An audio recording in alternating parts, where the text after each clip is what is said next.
All right, let's dive right into this explainer and trace what is honestly an epic 300-year journey of the Boston Irish.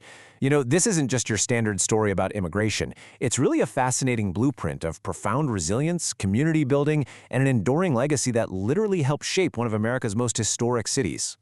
So, to kick off our narrative, we have to ask a kind of incredible question. How in the world did just 26 men, way back in 1737, alter the fate of millions of immigrants? To figure that out, we've got to travel back in time and look at the actual environment they were stepping into. That brings us to Section 1, A City Upon a Hill, and Boston's Early Divide. To truly grasp the sheer magnitude of what the Irish accomplished here, we first need to set the scene of early Puritan Boston. And let me tell you, it was decidedly unwelcoming to the Irish. Early Boston was defined by a stark contrast.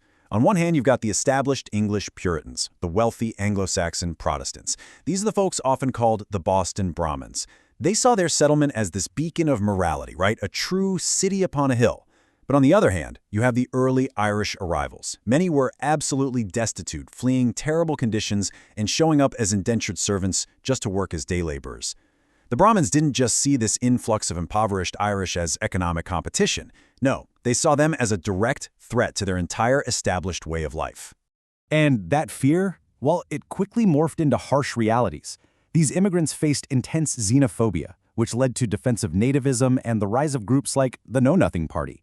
This was a political movement that actively tried to restrict Catholic rights, delay naturalization, the whole shebang, even barring immigrants from public office.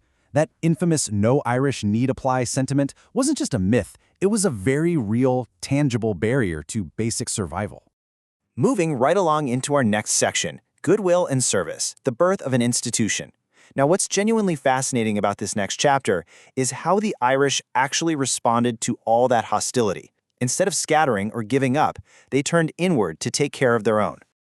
Picture this, March 17, 1737. After a particularly brutal winter, 26 men of Ulster birth get together to form the Charitable Irish Society. Their mission was straightforward but crucial: provide relief for the poor, the aged, and anyone reduced by sickness or shipwreck. They adopted this incredibly powerful motto, with goodwill doing service. And that specific phrase became the golden thread that guided their community through centuries of struggle. They even went as far as creating a tangible artifact to symbolize this unity. It was called the Silver Key.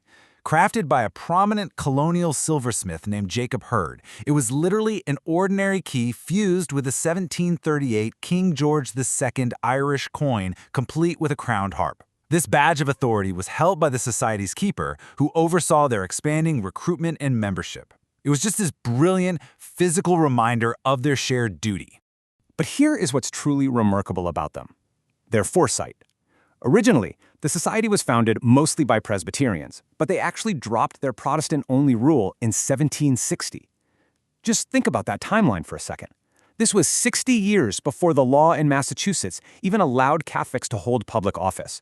The society showed an incredible ethos of inclusion, welcoming and helping people of both religions in what was a deeply divided era.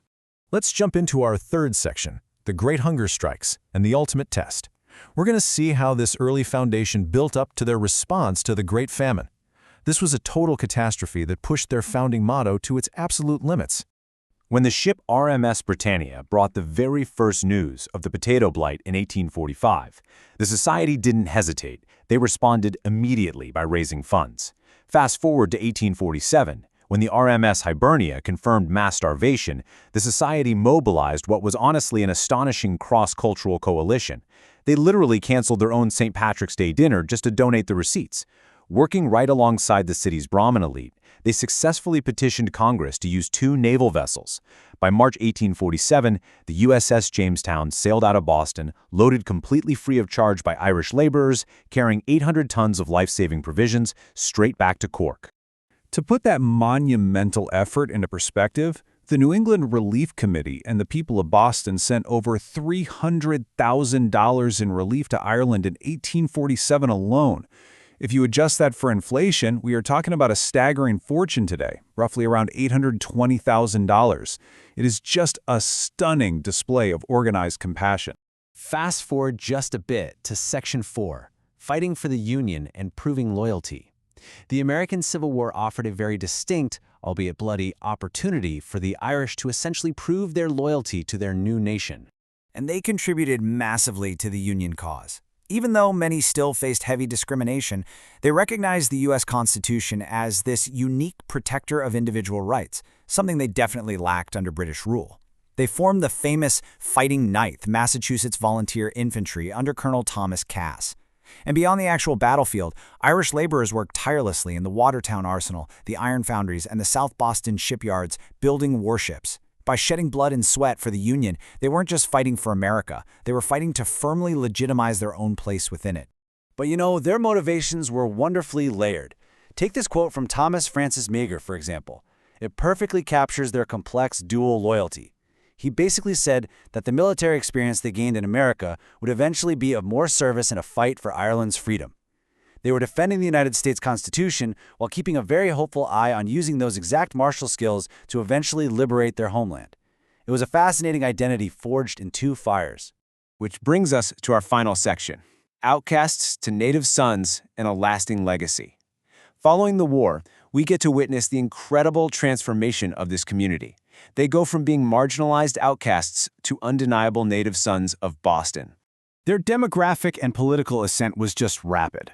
By 1850, they were already the largest single ethnic group in the city. By 1870, they made up 2/3 of all laborers. And then in 1884, they hit a massive political milestone by electing Boston's first Irish mayor, Hugh O'Brien. This incredible rise was largely fueled by political ward bosses like Martin Lomasney. He essentially utilized the patronage system, trading political votes for basic survival necessities, making sure struggling immigrants had food, clothing, and shelter when they needed it most. And their success absolutely wasn't just political, it was deeply institutional. Guided by that centuries-old ethos of service, successful Irish businessmen started establishing vital infrastructure. A prime example is Andrew Carney. He was a member of the Charitable Irish Society who founded Carney Hospital in 1863. The amazing thing is, he specifically insisted that the sick be received and cared for without distinction of creed, color, or nation. That is a stark, intentional contrast to the exclusion the Irish themselves had faced when they first arrived. Today, the legacy of all that initial goodwill has blossomed into this massive cultural footprint. It's immortalized across the ever-expanding Boston Irish Heritage Trail. We're talking about modern additions ranging from the iconic swan boats in the public garden and the Edgar Allan Poe statue to the Kip Tiernan Memorial in Back Bay, and yeah, even the Tom Brady statue at Gillette Stadium. The trail reflects over 300 years of profound influence across art, politics, sports, and social justice. As we wrap up this explainer, I want to leave you with this thought. The Boston Irish journey started with just 26 men in a deeply hostile city, bound together by a simple promise to help each other out. Take a look at your own roots, your own local history. How might the quiet service of a few have paved the way for the many in your own community? Thanks for exploring this remarkable history with me. Keep learning and always keep asking those big questions.